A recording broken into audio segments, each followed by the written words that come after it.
before it's about money. Now it's about time and just quality time to do what you want to do. Do you know what? Don't set yourself a goal because you'll feel worse when you've accomplished it. Set yourself an objective. When I was younger, you know, when your mum says to you, right, don't speak unless spoken to. Yeah. So just kept myself to myself.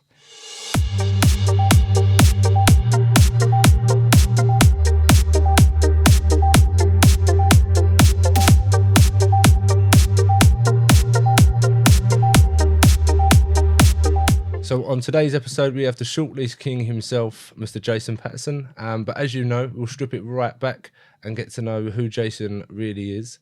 As you know, I always like to go right back to the beginning, and we'll let Jason introduce himself.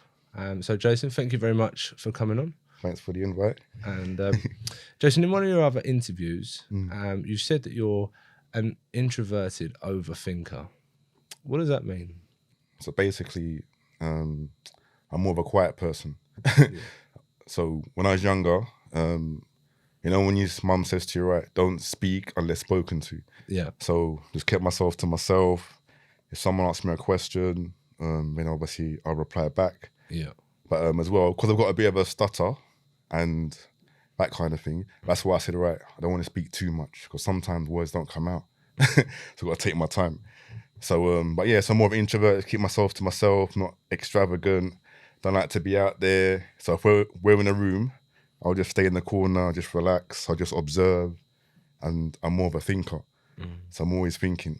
My mind's constantly going, even when I'm watching TV, like 100 things going through my mind.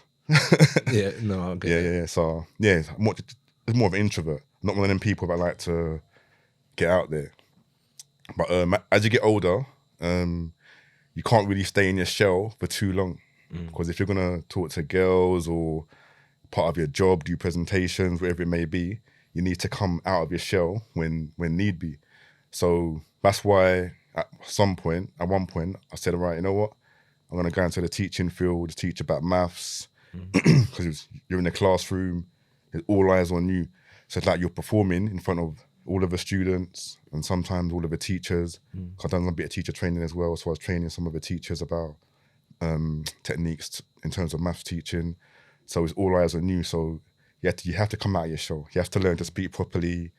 You got to learn to say words that you find it difficult to say. Because I was watching the Alex Scott interview with Stephen Bartlett, and when she was talking, I was like, oh, because some words she can't say.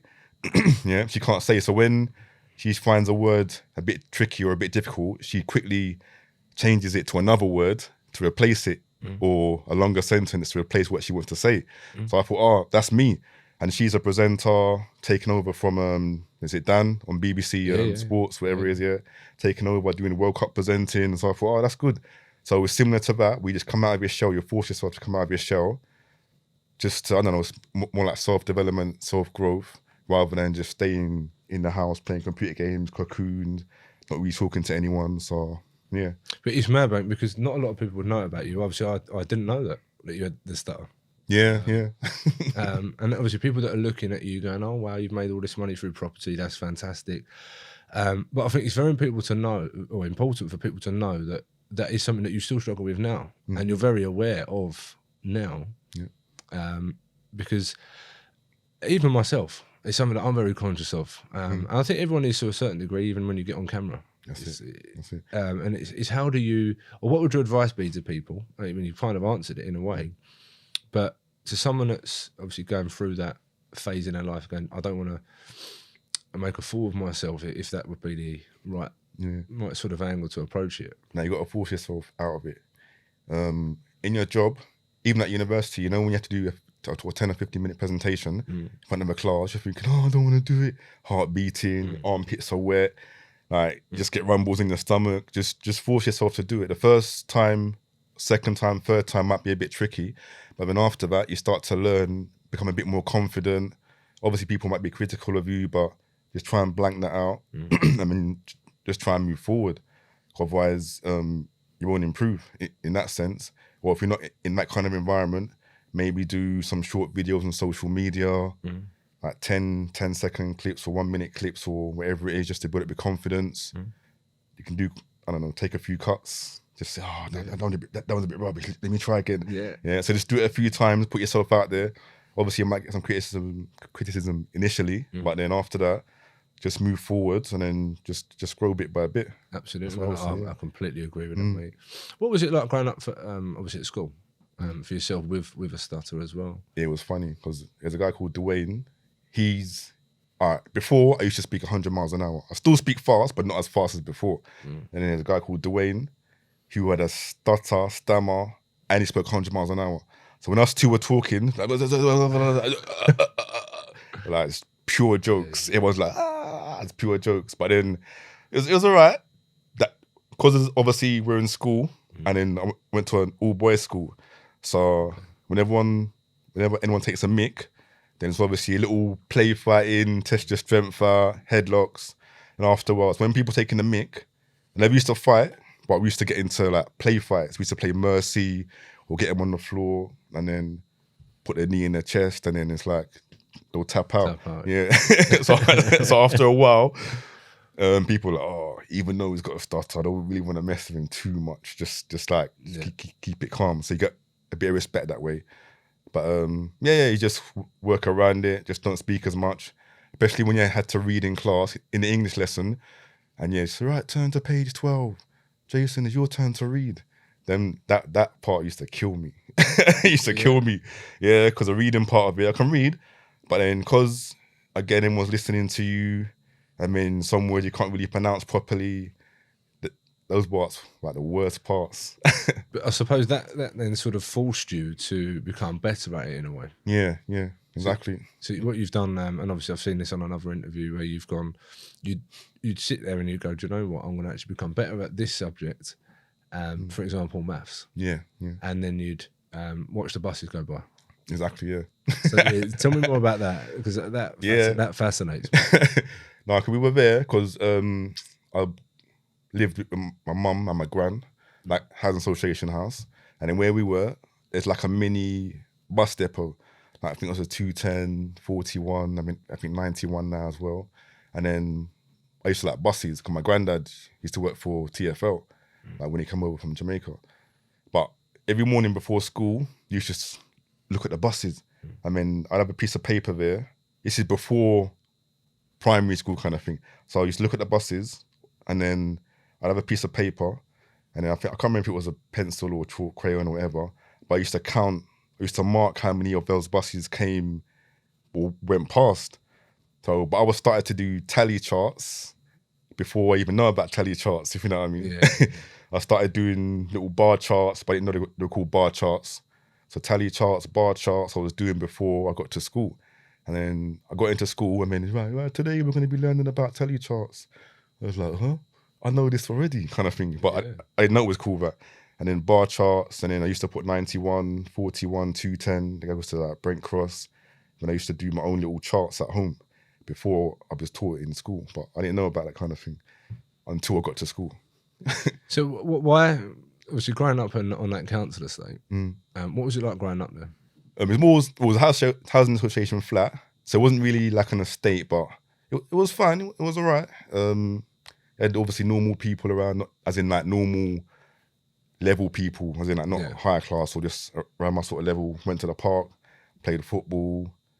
Obviously, you had the rude boys, you had the ones that played football, we had the computer game boys. It was all right. It was nice. Just hang out, just chill, play run-outs, run the flats, play had, play for local football teams. So it was all right. It was good. There's like there's actually 2 or 3 local pitches, one AstroTurf, one like concrete, and then we used to go and play football there. So the lot from up the hill used to come down, the lot from Crouch End used to come up, or the one from Holloway. So now and again, like on a Sunday evening, for example, a lot of the team used to come from different areas just to play, and it's like 2 and off kind of thing. It was good.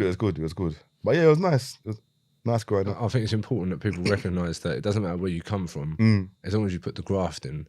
You can get to wherever you need to get to. Exactly. You don't always have to have money to make, to be successful. Because I'm a very similar background to yourself. Come from, it was council estate, and then through pretty much hard work, determination, I've got to where I am now.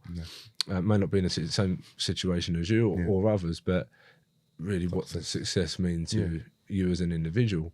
And anyone that listens to that, it really is determined by you. Really where you want to get to. You're right. But I mean, what sort of drove you towards the sort of property world?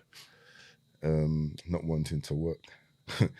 Well, there's a mixture of things, but one of them was getting up. I'm not a morning person, so I had to get up 6:30 in the morning, get ready, obviously go to work, and then he had with a teaching one anyway, he had marking to do afterwards. So if you got like 11 or 12 classes, so you got like 10 classes, just keep it simple, and it's like 25 people per class, but it's 250 pieces of work like to mark regularly, and you don't always get time to mark it in like school time. Sometimes you've got to take it home and then finish off and mark it.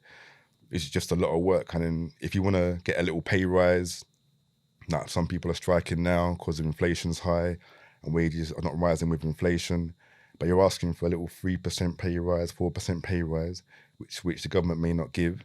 That works out to maybe, I don't know, £60 a month or something like that after you get taxed and your pension and NI. £60 a month, it's like it's nothing. If I up one of my rents or two of my rents, that's covered easily, if you know what I mean. So there's a lot more easier ways to make money. So that one was one of the drivers, like not getting up early. Because some mornings now, if I don't want to get up, I just stay in bed. If I don't want to go gym, it's raining outside, it's blitz, it's snowing. I think, you know what, I'm just staying in today. I have that choice. Where before, you get up and you're thinking, why am I doing this? If I just want to quit my job, I just want to leave. You know what I mean? But now, I've got the freedom of time, which is good. Another thing was my initial plan, why I started, was to move out of mum's house, because I couldn't afford to move out initially on my wages. Because my Sainsburys wage, my teaching wage, I did a bit of private tuition as well. But I done a spreadsheet, and I worked out that if I'd moved out into a 1-bedroom flat to live in, I'd be £50 down every month. But I thought, all right, that's not too bad. But if my car broke down, or if I went to go on holiday, or some form of emergency, then I'm messed up for good 2-3 months. I don't want to go to my mum or my gran and say, oh, mum, can you give me £50 or £20 or something? No, I don't want to do that. I didn't want to do that. So I thought, there has to be another way of making money, like legally. So that's where it's either starting a business, stocks and shares, and now crypto nowadays, or going to property. And then property was the way that I chose. Passive income, as close to passive as you can get really for ones that I do. And then at least that's coming in, got capital appreciation with it as well. And the initial plan was for like what I call Armageddon, where where I didn't need to work, or if I couldn't work, and if the markets or the government, like something happened and we couldn't go out, that's where COVID come in, or credit crunch hit as well. I thought, I'm going to put all these systems in place and make sure that through passive income, I can still maintain my level of lifestyle, still have income coming in regardless of what's going on around me. And then it's worked out like nicely.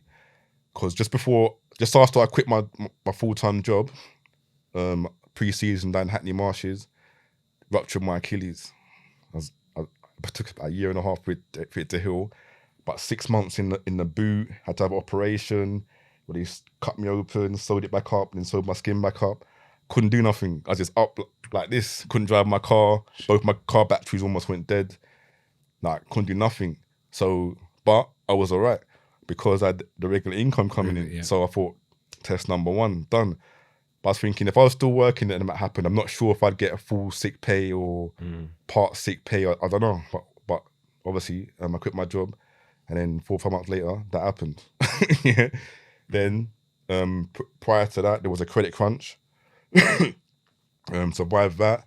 Then I had COVID as well. COVID come about, and had to stay at home, couldn't go out.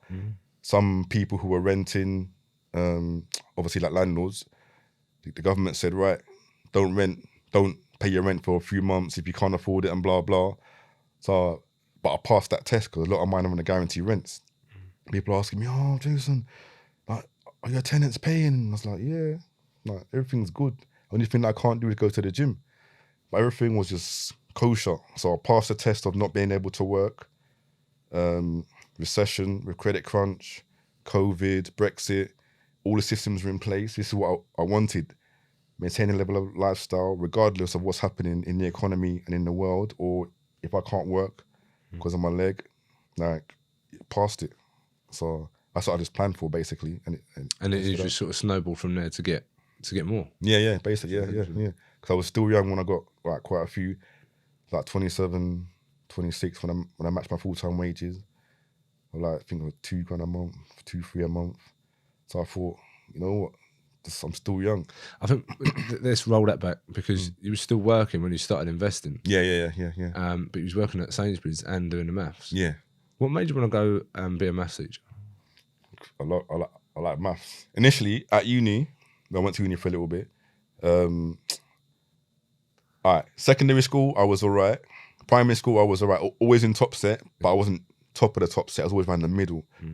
And then for the first year at uni, things started to click. That's the only time I was getting 100% in the tests, like differentiation, calculus, algebraic fractions, matrices. Something just clicked. I was getting 100% to a lot of the tests. And then people were like, oh, can you come and help me with my maths? I need help. So I was helping them with the university level maths. And then my friend's mum, or from my friend's mum, asked me, oh, can you come and help my daughters with the GCSE maths? So I said, yeah, all right.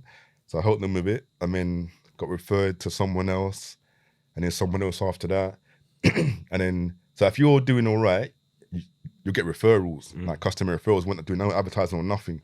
And then it's just easy money coming in from doing that. So I got sidetracked because my initial aim was to get into like banking or investment banking or merchant banking, but somehow, I don't know, I just got sidetracked into the teaching. And then I was like, you know what, you might as well just not train to be a teacher and teach. So you know what, might as well. So I went down that field, I just got sidetracked. But it wasn't my initial plan. What would you say has been the biggest impact in your life up to that point? Up until that point,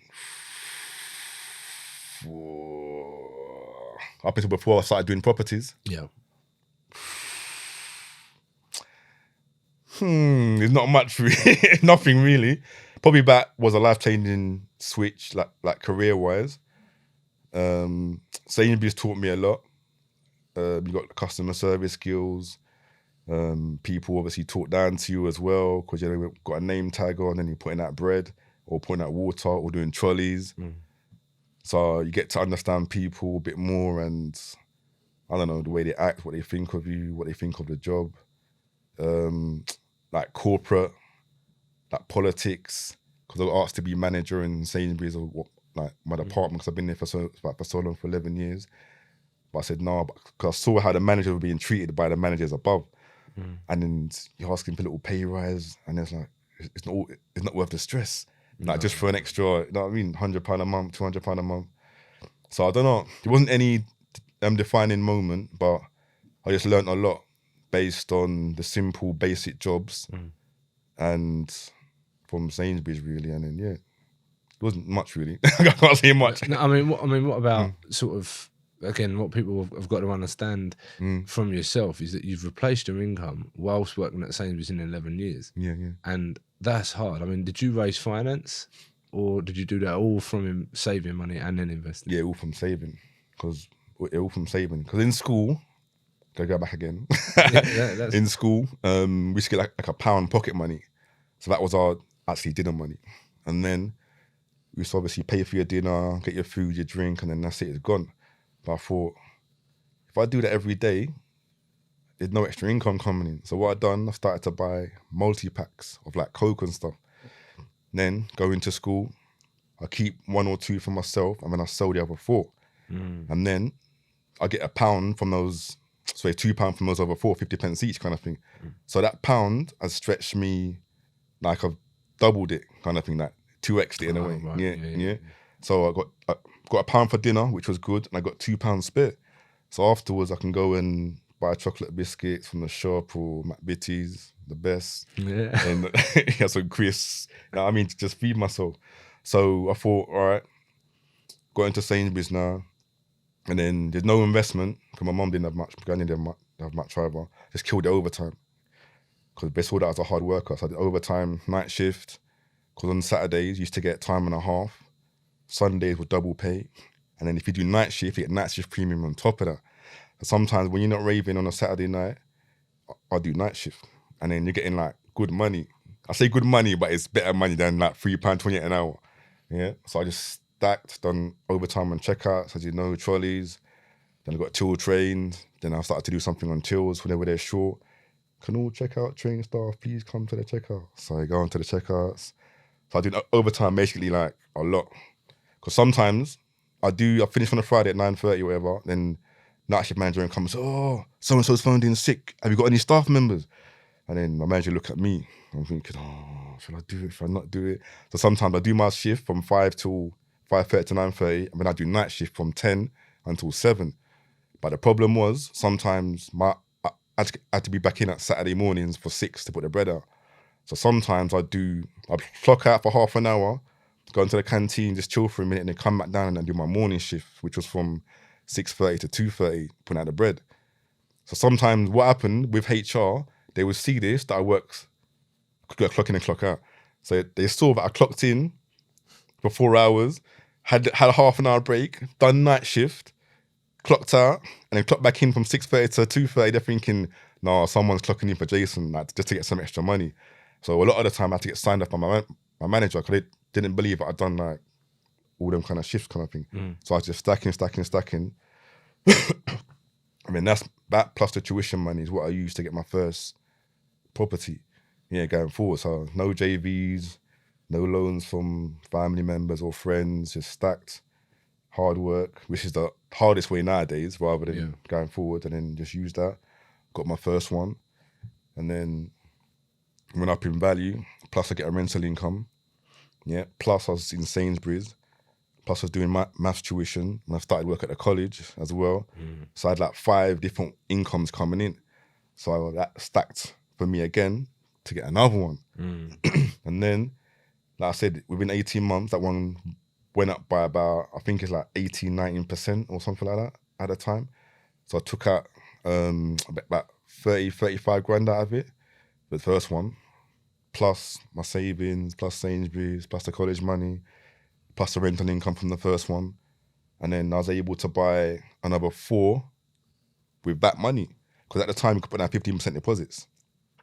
Right, okay. And that was in London? Yeah, in London, yeah. Shit. And then for my own one, I put down 5% deposit, which is 100 grand for my first residential 1-bedroom flat. So I put down 5 grand for it with the Halifax. And then that was all right. And then the other ones I had to put down 15% deposit. But they're a bit cheaper, so I built up towards that.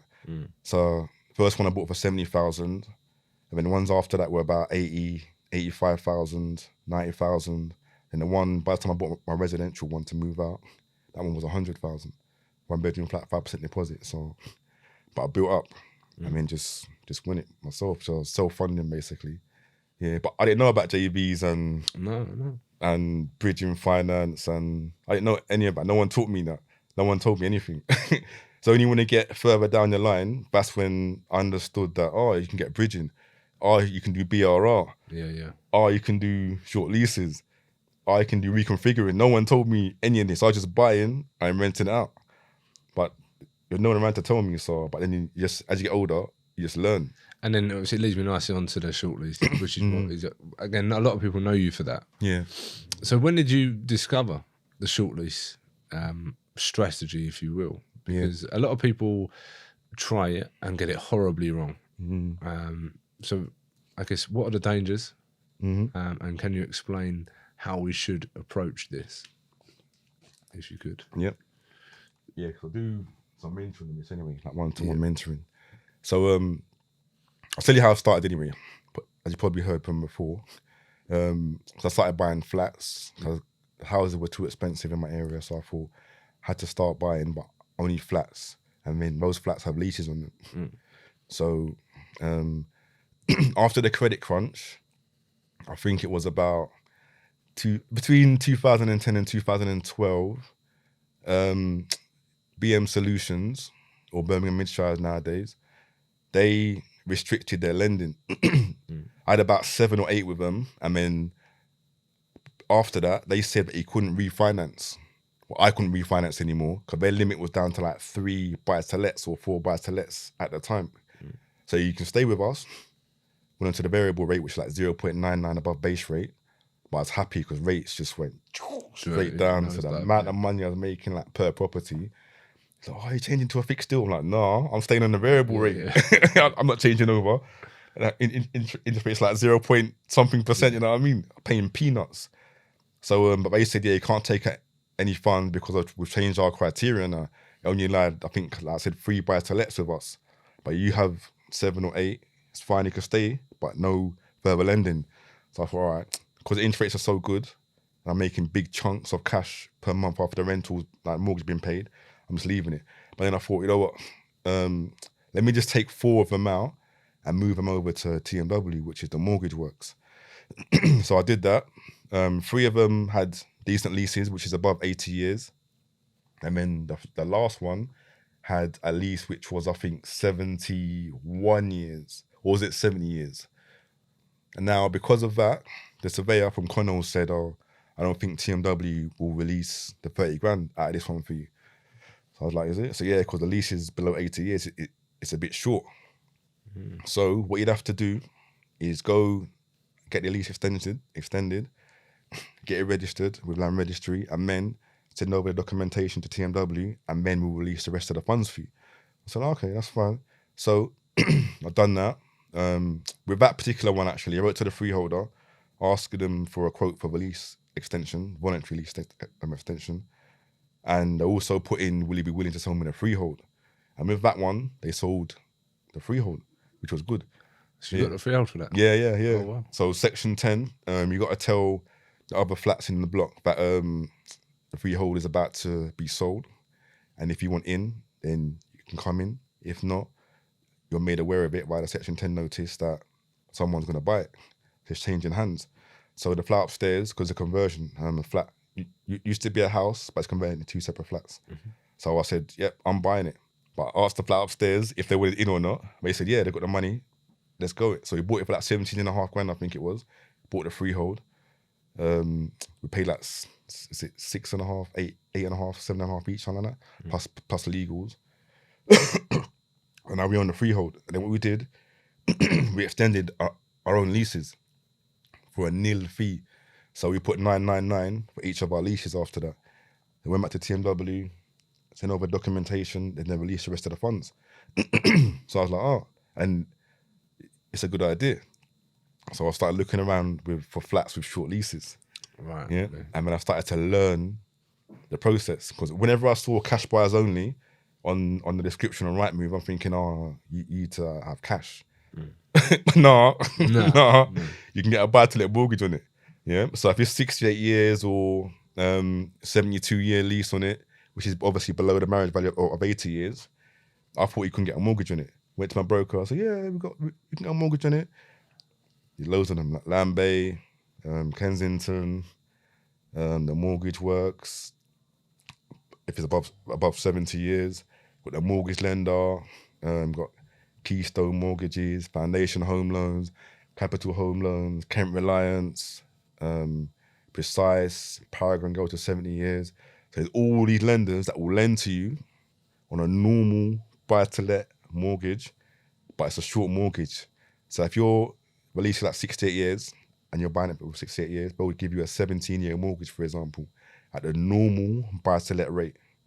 Yeah. So I just started buying then. I mean, as you know already, it's like the paper version of the BRR. So you buy it, you extend the lease, then that creates uplifting value. So that alone creates an uplifting value. And it's less work. Just sign a few papers, obviously negotiate with the freeholder, either by doing a Section 42 notice or a voluntary lease extension notice. And then you extend the lease, and then you can just pull out your funds after 6 months. Or if you're doing a bridging, you can release it like straight away. So for some people that don't know what the Section 42 is, do you have to serve that, or Do they have to serve it? What's the best situation? Yeah, it's best that the solicitor serves it. So if this is more to do with auction ones though, and some if you're buying through Rightmove as well, I suppose. But if you look in the legal pack, for example, at an auction, if it's got obviously a lease on it, I put it on my Instagram like 2 posts ago, I think, and it's got a section 42 notice will be issued or by the vendor. So the vendor serves it on your behalf, and then when you get the keys, it's assigned over to yourself. Yeah. And then you finish off the process. And if you have a competent solicitor, then that should take about 5-6 weeks to go through, and then it's got get sent off to land registry to be registered. So that's but with that section 40 notice, you have to own the flat for at least 2 years before you can serve it.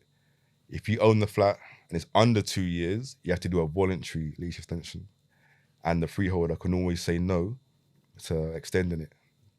But the ones that I do, a lot of the time, it's never happened where they've refused a lease extension because it's small numbers, like 15 grand, 20 grand, 25 grand to extend the lease. And a lot of them want the money now. If someone's saying to you, offering you, I want to extend my lease now, it's going to cost you 25 grand. I'm not going to say, wait 2 years to give me 25 grand now. I'm like, I want it now. A lot of them want it now. The ones where there's issues, the ones in central London, we might have to go to a tribunal or there's big disputes between yourself and the freeholder. Those 6-figure ones are the ones where you get most issues with, because that's like big money. It's 400,000, 500,000 to extend the lease, especially if it's part of the Grosvenor estate as well, like the Queen's or the royal family's like estate. Because them ones you can only extend by 20 years or maybe by 25 years max. Okay. But it's going to cost you 400,000, 500,000, 600,000. But those flats will go up to 1.2, 1.3 million after you extend the lease. So sometimes you might see them in auction. Money though, Yeah, exactly. So on Clubhouse, not last year, I think the year before that, we went through a live example of that's like the audio app. Yeah. So we went for a live example on here of a flat in Mayfair. So Ricky was looking at the comparables. I was doing the maths. I think Mensa was doing like some other like extrinsic value. He was going to rent it out basically and reconfigure it. So we seen one available for, I think it was like 250,000 or so. And then eventually it sold at auction for 300,000. Right? Along that road, it's one bedroom flat. Those flats are worth 1.2, 1.3 million. All right. The lease extension cost for that one, I think, would have been about 600k. So it's 300k to buy it, 600k for the lease extension, and then that brings up to about roughly 900k. When end value is like 1.2, 1.3 million. So you could effectively make a good 300, 400k, but it's big numbers to deal with. And the funding or the way to pay for the lease extension, the way that we did it was to rent it as an SA because it's in central London in Mayfair. So we configure it, 1 bed to a 2 bed, do up nicely, and then rent it out as an SA. And then for the first 2.5, 3 years, that SA money plus a little bit of savings will be a nice chunk towards paying off for the lease extension. And then after that, you either sell it or you refinance it and then just go again. But it's a bit of a delayed, like, profit. Yeah, when you start, I suppose when you start going into bigger lease extensions, that's, you've got to start thinking, right, okay, there's more profit here. Yeah. But you've got to start somewhere. Exactly. A situation I've actually found myself in before is the freeholder died. Okay, yeah. So, I mean, what would you do in that situation where I've looked to buy somewhere? This was in Essex, and it was for the life. How much we looked to buy it for? It was actually down the road I'd sold a house for. We made a very good profit on this one, and this was up for, I think it was around nearly the £200,000 mark, and the extension was only 25 grand. Yeah. And it would have gone. It was worth well over 250 grand, well over, and as it was, and it was 50 grand below market value, and it needed work doing, would have gone for a lot more. But what do you do in that situation? That being the executors.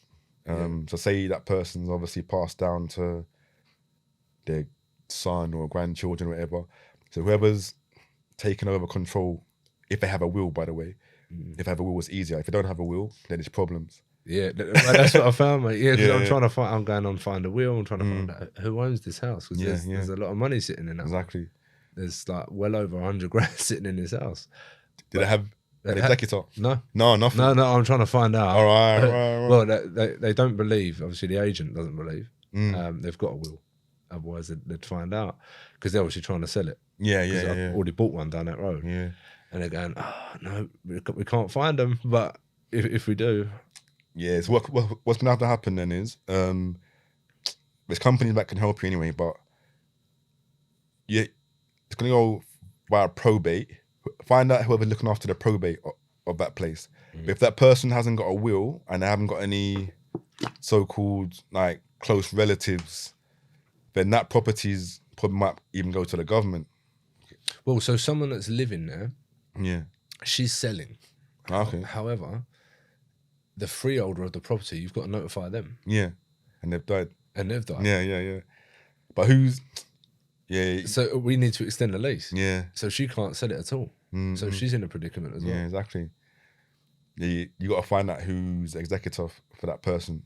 So she can't, and again, that's important for people to realise is that if you buy a house, even to live in, without looking at it as an investment, whether it be a flat, you want to, if you buy a house to live in and it is only a flat, you've got to make sure that the lease has got, I would say, 80 years plus.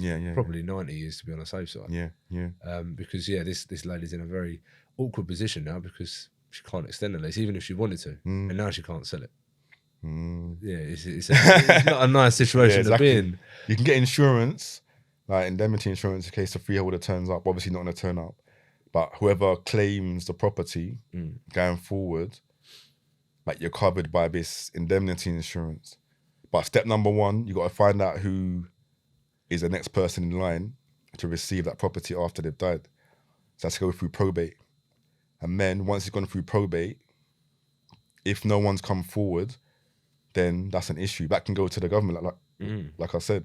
If a cousin or distant cousin or relative or family member comes forward and has taken possession of it, then speak to them or their solicitors direct. But it's a long process to wait for, though. Yeah, no, it's not. Yeah. It's obviously we moved on from that particular one, but it's just it's an interesting question to put to yourself. I don't know if you've ever come across that one. No, I haven't. No. Trust me to come across that one. But, exactly. Yeah, but it's again very important for people to realise that if the freeholder was to obviously one answer, that's a common one I've come across is like no, and we're going to put the premium up to 40 grand. You can negotiate. It's important for people to understand that you've got to negotiate if you feel that it's worth 25 grand, for example, or 20 grand. And I think it's important as well. They will try and get a stupid amount off of you, because they feel that they can. They'll just make a price up. What do you do in a situation like that? And obviously we'll discuss peppercorn ground rent as well. And I'll let you take that away. I don't want to take that. You discuss all that. Yeah. No, what I've found with some of the flats, if it's a small flat, or look, I say a small block, and it's an individual like you or myself that own it, their premiums are quite reasonable in terms of what they're trying to offer you. If you're dealing with a larger company and they've got like thousands of or hundreds of flats on their books, then them ones try and fleece you a bit more. So what I've found is with one of them, this was a 2-bed. I think it was like 71, 72 years lease on it. They were charging like 22 grand for it, but I got one in that block already. I was like, that's a bit too high. I was expecting around 15, 16K. So we were going back and forth. This was a voluntary one, and they weren't budging. So I had to get my lease extension guy involved. He went round there, done a 22-page report, like £700 plus VAT, and then he sent that off to the freeholder, to the freeholder solicitor, surveyor, And then after they've read that, they've come down in price to 15.5K. So I've paid my extra like £700 plus VAT for his services, but he saved myself, I don't know, 5 grand-ish, something like that overall. So it's worth it. So you have to get a reputable lease extension guy or woman involved. Get them to do the report and then let them send it off for you as well. And if need be, they can negotiate on your behalf if you can't do the negotiating or you've come to like your tether in that sense. But this guy he's been in the game for like 30 odd years, so I think he's well known in the lease extension industry. So whatever he says, he's got some weight behind it behind him. Yeah. So that's the only one where I've had a little dispute with the freeholder. All the other ones, I've negotiated a little bit and I've got it down by about 2-3 grand. But it's all small ones that I'm dealing with, between 15 and 25k. So nothing like heavy. But yeah, and I've agreed peppercorn ground rent as well, which means 0 ground rent. With a new law that's coming, which you know already, on the 30th of June 2022, any new lease extension should come with peppercorn ground rent, right? Now, what that means is, say you have 70 years left on your lease and then you extend it by 90 years, the new 90 years, once the 7 years is finished, will have peppercorn ground rent. But the current 70 years, they're allowed to still charge you the ground rent for those 70 years. But even before the 30th of June, I was still doing this anyway. So all of the new leases that I was doing, I was doing peppercorn ground rent from day one, not from when the 70 years expires. Yeah, so that's what I've always done. I still want to be doing it going forward as well. Yeah, so negotiate a new lease, 90 years above what it is now, or 125 or up to 99, but peppercorn ground rent from day one. Yeah, not from the start of the new lease extension part of it. Very important for people to recognise that and listen to take you up on that advice, because you could be paying for additional money when you don't necessarily you don't need to be. Yeah. Because they will fleece you and will try and earn more money out of you where they can. Exactly. But yeah, I mean, what else do we need to know about short leases? I don't want to keep going around on that, but it's such a profitable strategy that people try and can get stung on. I believe, because it's thrown out there by training companies, training providers, and I think there's a common misconception that you can earn a lot of money out of it, that people don't really know how to do the numbers, if I'm honest. Yeah. Whilst you'll have a property that may need, you can add value to it, you can do your general refurb, but then you've got your lease extension. Exactly. And not a lot of people would know how to do the numbers on that. You're never going to know if it's 15 grand or 30 grand. Yeah. But you've got to factor in the refurb cost. You've got to factor in your legal costs. Exactly. Legal costs of the sale. Yeah. And then your lease extension. Yeah, so exactly. What else do we need to know and factor in if it was your first one? I don't think you should be scared when doing it. Yeah. I just think you need to be very aware of the costs associated. Exactly. Because normally I work with the initial price and then I adjust it to what I want to offer the actual vendor afterwards. But just for argument's sake, there was one, I put part of it on my Instagram, I think, but it's one for like 140,000 at auction. But you can also put in pre-auction offers, or if it doesn't sell, you can put in post-auction offers as well. But 140,000, we found out roughly what the lease extension costs will be.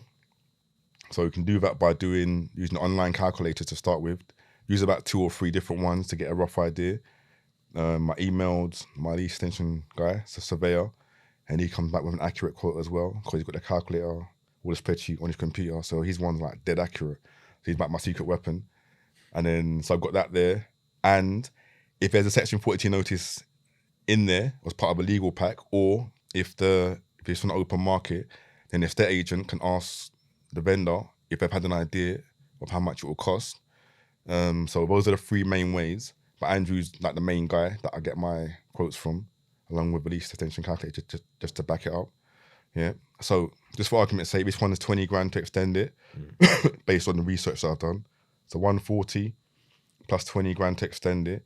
Then you got to pay for your legals, the freeholder's legals, and the surveyor, lease extension surveyor, if need be. It's roughly about 3.5 grand-ish. So let's just say like 25 grand, yeah, in total. And then you've got stamp duty to pay for. Then you've got the purchasing cost of that property itself, like you mentioned. So all of that might come to about, just say 4,200 for the 140 grand, yeah? That's 3% stamp duty, plus 1.5 for legals, looking at about 5.7, and then maybe a little bit of other little bits. Just say like 10 grand, just to make it simple, yeah? So 140 plus the 10, that's 150 plus the 25. That's what's that, 195-ish, something like that. Yeah, something like that. So you, in theory, would want that flat to be worth a minimum of like 235, 240 minimum, if you're looking for that 20 to 25% kind of uplift, if possible. So if the flat in that area doesn't really go for that kind of value, then you need to come down in price and offer maybe 130, 125-ish, and then adjust accordingly towards your end value. So if you're going like 130-ish or 125, then that end value of the flat can be around 220, 225 possibly, and you're still making your margins. So I'll start off with what the actual price is, do all of those things what I said, look at the end value, and if it's realistic based on the comps in that area, then great. If it's not, then I have to come back down the ladder, and then that will determine my asking price, what the asking price should be in order to go forward. I think it's a very sensible way. I mean, I do it in a very similar way, but I will start with always the end in mind. Yeah. What is it at the end value? Yeah. And then I'll just go, right, bang, bang, bang, work my way through, and I'll go, right, that's my offer. But yeah, it's a very, very similar way of doing it, mate. Yeah. But yeah, I mean, that's pretty much covered everything about the property. Thanks very much for doing that, guys. If you ever want to reach out to Jason about the property stuff, he does a lot of mentoring on it. I think you've recently started that, haven't you? Yeah, about 8 months-ish. Yeah. Because people keep on asking me, oh, what do you do this? Because I do a lot of tuition anyway, like one-to-one tuition. I've been doing that for a long time for maths. So I thought, you know what, let me just do some one-to-one Zooms with the property individuals. So I get them started in the property game. Put up a plan. Then we're like, oh, I got 20 grand, I got 30 grand, but I don't know what to do with it. Yeah. So basically we just go through all of the options, whether it's BRR, whether it's short leases, whether you buy inside London, whether you buy outside London, like in Liverpool or Doncaster. We just go through all the options, and then I'll leave that with them and say, right, wherever you think is best for you and your situation, you choose. And then also do like one-to-ones with like what we just mentioned just there. I found a property at auction. I've seen it for this price. Can go through the figures to make sure I'm doing it right. So when I put in an online like offer going forward, I mean I've got other people that want to do a BRR. Some guys have got like 600 grand and he wants me to help him spend it wisely. Yeah, like what's the best, most effective way of doing that? So I'm helping people in that sense. So some of them are just one-offs. Some of them is ongoing, like once a month. So they're held like accountable for their actions, like homework in a way. So I say, right, what have we done last month? Oh, I phoned up the agent. I looked at 50 properties, went to go and view 10 of them. So it's like homework basically. Ticking it off. Yeah. And then the other side of it is those ones. I've given them that 1 hour Zoom, and it's gone well. And I've had 2 or 3 sessions, and they're thinking, you know what? I need you to hold my hand all the way through. So that's the other side of the mentoring ones, where I take them through every single thing, like as if I'm buying it, and then I help them with everything, like buying it, extending the lease, if they want to reconfigure it, 1 bed to 2 bed, 2 bed to 3 bed, help them with that, help them with the refurb if they need to. If they're not flipping it or selling it afterwards, then also help them with the rental part of it as well. So I set up the rental element as well, like guaranteed rents, or if they want an open market, is fine. So I help them with the whole shebang for that for a fee. Again, that's something that we haven't touched on, and we won't. And I know the guys will probably string me up for that, but I don't want to cover too much on the property because I'd love to have you back. But I want to talk to you about your family, because what people may not see is that you're a real family man. And I love that because I am as well. I can only presume, and tell me if I'm wrong, but you do this a lot of the reason you do this is because your family, you spend time with your family. Yeah, exactly. Yeah, the freedom of time. Because when you're younger, or you might hear the elders speak, or other people speak, and they say, "Oh, my mum or my dad was at work all the time, so I never saw them." But they've built a nice life for us. Like I listened to the Hartley interview. They got the cars and the exclusive cars, but Tom said his dad was always working. He never saw him. It's part of the family business now, and they get on a bit more now. Same with Alan Sugar. He never saw his sons much because he was always out working. So I thought, all right, just took it in. And I thought, all right, when I get a bit older and I start to have children, if possible, I want to try and be around a bit more. Obviously, still going to make money, but I want to try and be at home a bit more. I don't want to be out working 8 to 8 shifts and then come home and then the baby's sleeping or your child's sleeping, so I miss them. And only see them on like weekends. So now I've created the opportunity where I have that opportunity. I can go to the school play if I want to, or if they got a football match on a Sunday morning down Hackney Marshes. Yeah. But I can go and like be there kind of thing because I don't have work, or you know what I mean? So it's flexible. Obviously I still do some math lessons now, but I can just, if they got a school play or an event, anything, birthday, I can just say, I'm going with you, or I'm coming with you, or I'll bring you. Whereas if you're working full time, you have to ask your boss. If a school plays at like 4 o'clock in the afternoon or 2:30 in the afternoon, like Christmas carols or like school panto, sometimes it's hard for you to ask your boss, oh, can I leave? I have to go and watch my daughters play. I'm not sure about that. We're quite busy. Can't give you the time off. So at least with the property, you got the flexibility of controlling your life, your free time. Is that something that you had with your mum growing up? Yeah, she worked a lot, so I didn't really see it as much. So she's doing some hard shifts like 8 or 6 till 6 actually, sometimes, and then or 8 till 8. So the same sort of thing. So she was out like working, so I was just home, just on my J's. and that has given you the entrepreneurial sort of mindset to obviously create this for your family. Exactly. Yeah. Exactly that. So I changed the mindset. Try and be at home a bit more, if possible, just to see those kids grow up. Because you always hear, oh, my kids are growing up. I didn't really get to see them grow up. Yeah. But I want to try and be around a bit more just to see them grow up. Yeah. I mean, again, another fascinating thing about yourself is you've remained focused on what you want to achieve and not easily sidetracked. Like you said, you got sidetracked with the maths, but I would say you've remained focused on it because it's one thing that you enjoy. There's a lot of shiny pennies out there that you could have got sidetracked too. Yeah. And you didn't. You've remained focused on it.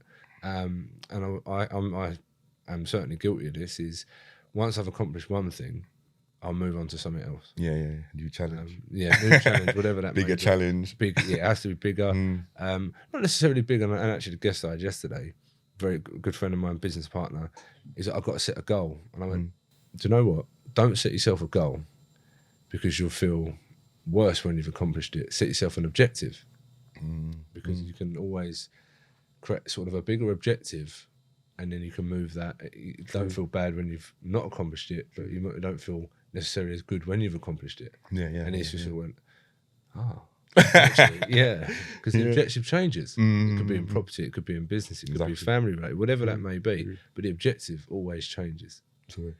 You're right. But looking at yours, it's gone from, again, from where you've come from to sort of where you are now. The objective is the same, to spend more time with your family, and you do. You can see that on your social media platforms, and that's what matters to you. Yeah. Obviously, I was going to say what motivates you, but you can see your family. Yeah, you've got to take over the empire one day. I told him. Well, even though he obviously can't understand me, but I said, all right, if we continue to buy like 2-3 properties a year, by the time he gets to 20, he's going to have like close to 100 properties to look after. So even if he wants to go to university or go on his own little path, like where he wants to do music or investment banking or a vet, whatever, on the side, you have to help out with the family business a little bit, just a little bit. And they're all owned? Yeah. And you've done that in how many years? 21 years now. 21 years, you've nearly be 100 properties. Yeah. And that's from your... But by the time he gets to 20... well, how many do you own now? Close to 30, about 30-ish. And that's all your own money? Yeah. Fuck, that's ridiculous. That's good. Yeah. You should be really proud of yourself. You should be really proud of yourself. Yeah. I just started with flats anyway. Flats, it's easier. It's obviously in London it's a bit kind of expensive anyway. I could have had more if I was buying outside London or in the outskirts of London.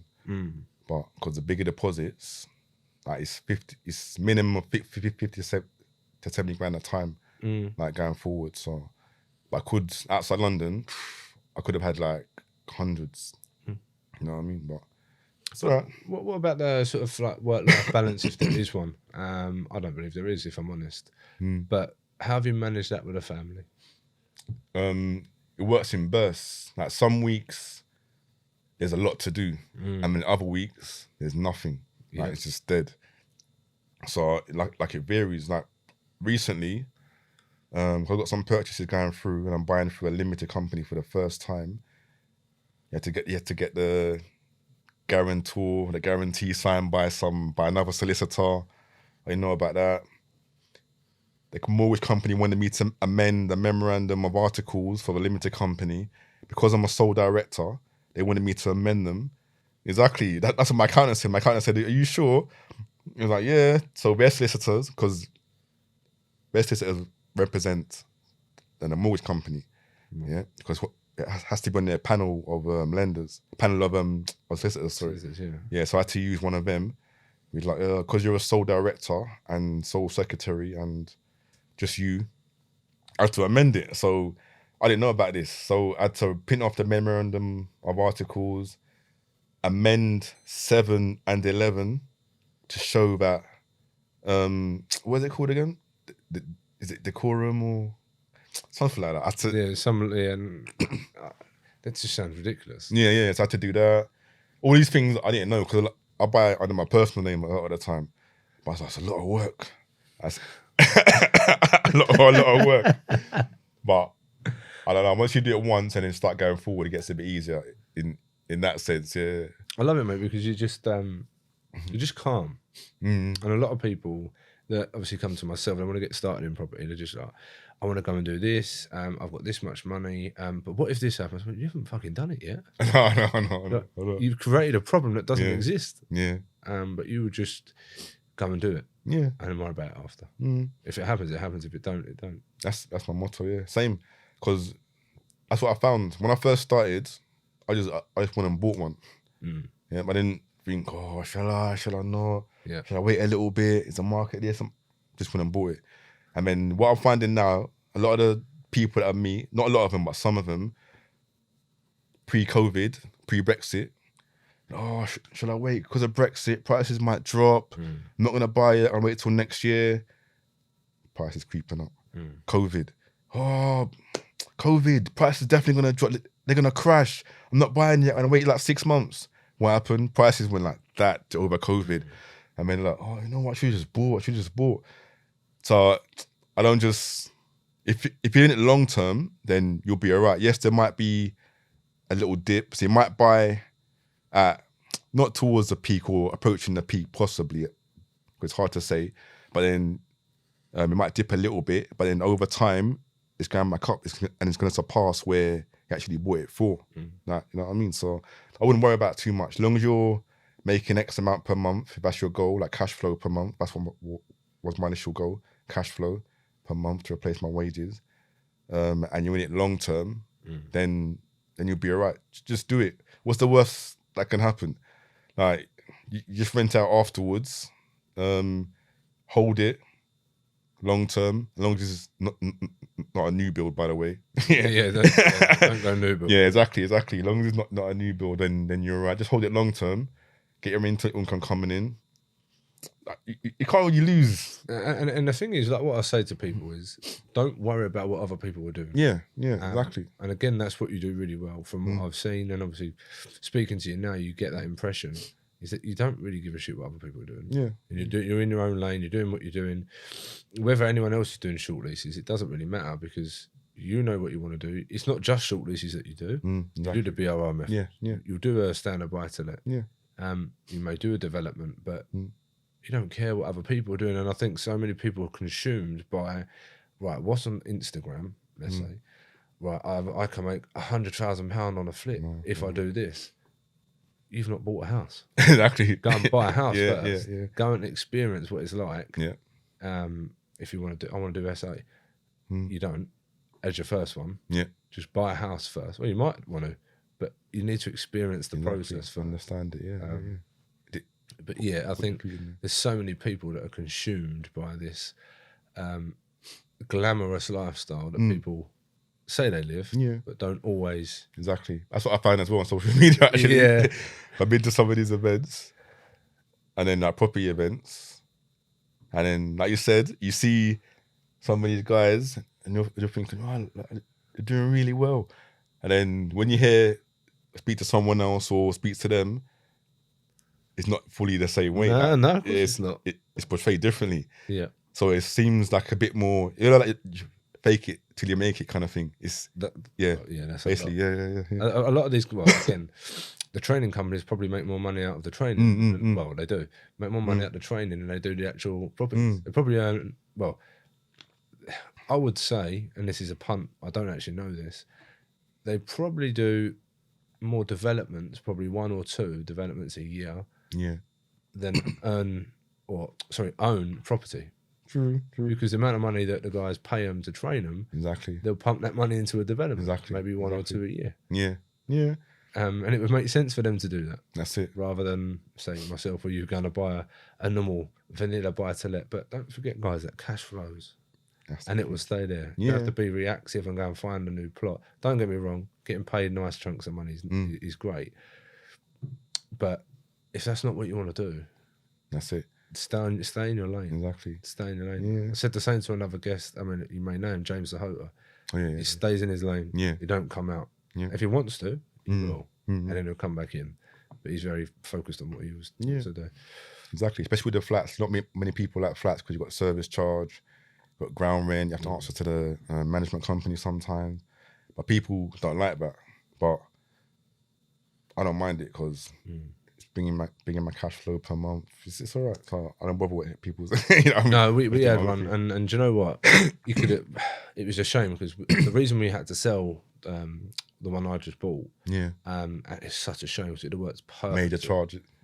Major works charges. We had that, but as well, we had. I was going to turn it into service accommodation because that's my background, and it was right by the seafront. And I thought the issue was with the management company. You could have sneezed loud, and there would have been a complaint. Right. Do you know what? What can I sell it for? Because I can't be bothered with.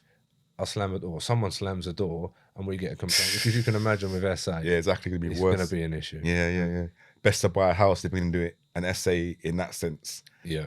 And then, or even if the house is 2 flats, top floor, bottom floor, it's all right, or just buy a house and rent it as an SA rather than 100%. Yeah. But to be fair on that one, we made a nice profit. That's right. And then we reinvested them. We've done exactly the same thing with somewhere else. Okay. But it was a shame because it literally was a stone's throw away. Yeah. So, it was just a shame. But what was your biggest achievement? I think just being able to leave work like successfully, and what I said, planning for Armageddon, because that was my plan. I didn't know I was planning for Armageddon, but I didn't know what Armageddon, in what form Armageddon came in. Yeah. But it came in COVID, like I said, came in Brexit, came in a credit crunch, and my business systems functioned, like flourished fully all throughout those periods. So I was happy. That's what I was planning for.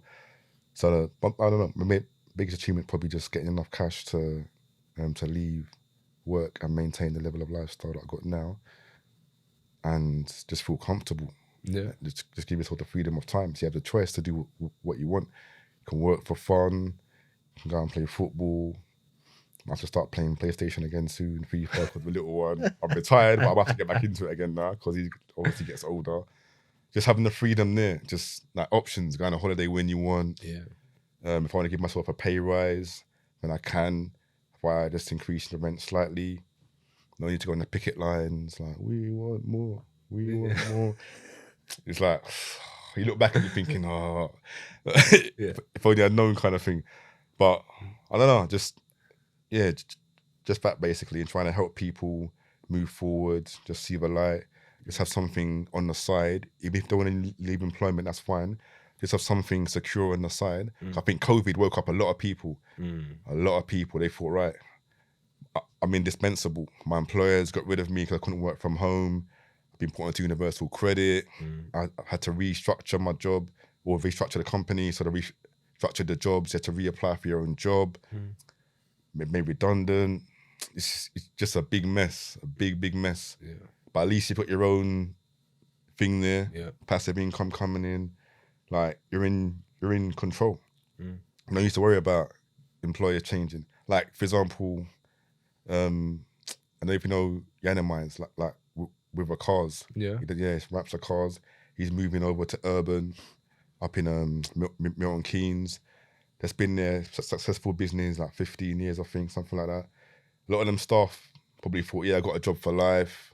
Not a lot job for life, but like job for a long time. It's secure, yeah. And then the lease on that property's come up, and I'm assuming that the rents have doubled or at least close to double because you have to renew it every so often. And then he decided to move to Milton Keynes. So the staff members now have to start looking for other jobs. And you see all the time on social media thinking, that's a nice job to have and blah, blah. But all of a sudden, because of something that's out of Yanni's control, like rent increases and so forth, he has to move or potentially move, which he's done. So that staff, which is gone, is dispersed. It's a new team now. New team up in Milton Keynes. Yeah. So that's in your employer's hands. But I like it to be in my hands. I want to be in control rather than someone else's. Suppose you can't find a job straight away, or suppose you started your new business now after that and it doesn't go according to plan, then you're in trouble. Energy bills rising, you've got the mortgage costs to pay as well because the interest rates have gone up. You find yourself in financial difficulty. But it's not your fault. It's not the employer's fault either. It's just like landlords, people like me, you know what I mean? It's us. We're causing it, but you know what I mean? No, blame the government. It's true. What's the best advice you've ever received?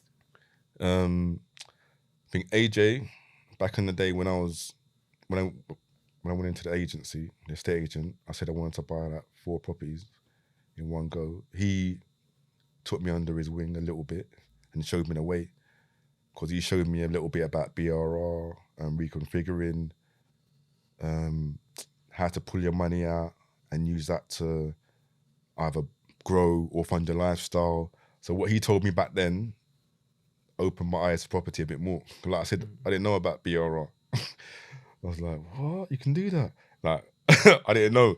So not just one piece of advice, but he's the one that gave me property advice in general and opened my eyes to it as well, like moving forward. So in my head, I started to formulate strategies and plans so I can move forward and just progress in the property game. Yeah. Wicked. And what about what is a life well lived for you? All right, this could be a long one. I know you've got a short time now, but I read the book, Tony Robbins' book, and in his book, you've got different sections, obviously. You've got financial independence, you've got financial freedom, and you have ultimate financial freedom. So I made a spreadsheet. All right, just give like a little overview. Financial independence is like when you're making enough money to pay for your bills, like utility bills, your mortgage or your rent, your council tax, all the basics. And after that, financial freedom, start to build in things like gym, 2 holidays a year, a decent car, maybe 2 city breaks to abroad, like in Europe. And then you start to build up your cash flow and what you need to do, and you move over to the ultimate financial freedom section. So now I'm in that section there. So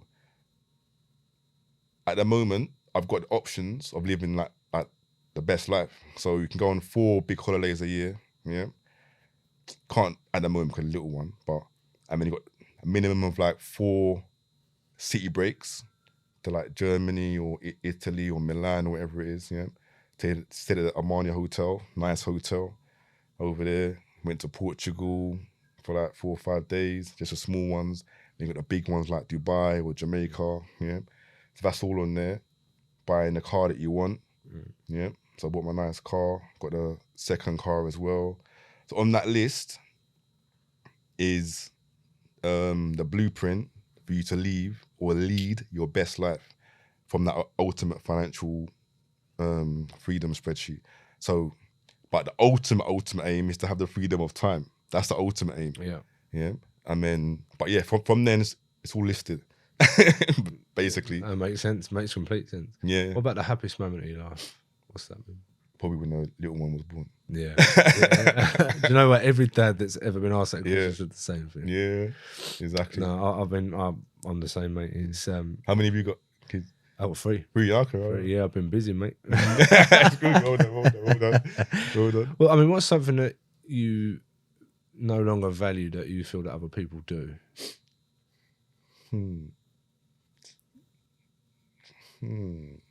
Right, I still value money, but it's not as important as before. So I'm doing deals, and then obviously I'm making profit per month. But I don't really. It's not about the money anymore. It's just I know other people be like, yeah, I want to make this, want to make that, but I just want to, I don't know, just build a portfolio still rather than like. Yeah. I've got the minimum point, like the minimum amount now, so I don't need any more, but I just keep going anyway, if you know what I mean. So I don't really value money as much. I should, but I don't really value money as much. I just value time more than anything. That's the most valuable commodity, time. Yeah. Before, it's about money. Now it's about time and just quality time to do what you want to do. Yeah. No, I completely agree with that. And what sort of one inadequacy that you believe that you have that you can start working on as of tomorrow? Maybe getting up a bit earlier. Because all you hear is all these guys, yeah, I'll get up at 7 o'clock in the morning and do my workout, check my emails and then do this and do that. Me, even now, the little one's starting to wake up late. Like today we got up at like 9:30. Yeah, so I'm thinking, oh, this is good. She's sleeping later. Rather than waking up at like 7, 8 in the morning. So I was like, oh, you got the daddy G. So, but yeah, no, that's probably the only thing really. You get the wife on, see what she says. Exactly. And then my last question, I always wrap the show up with this, is Jason, how are you doing? I'm good. Apart from this cold that I had last week or week before that, 39 degrees fever. Internally, I'm all right. A bit weak, but not too bad. But apart from that, I'm fine. Looking forward to Christmas. Just chilling, relaxing. Last Christmas, I had COVID. So I binged Dynasty. I said it, Dynasty. And then this Christmas, just gonna chill now. Just gonna chill and relax. But I'm fine overall. I'm good. Wicked. Apart from my health. Appreciate it, mate. Thank you very much for coming on the show.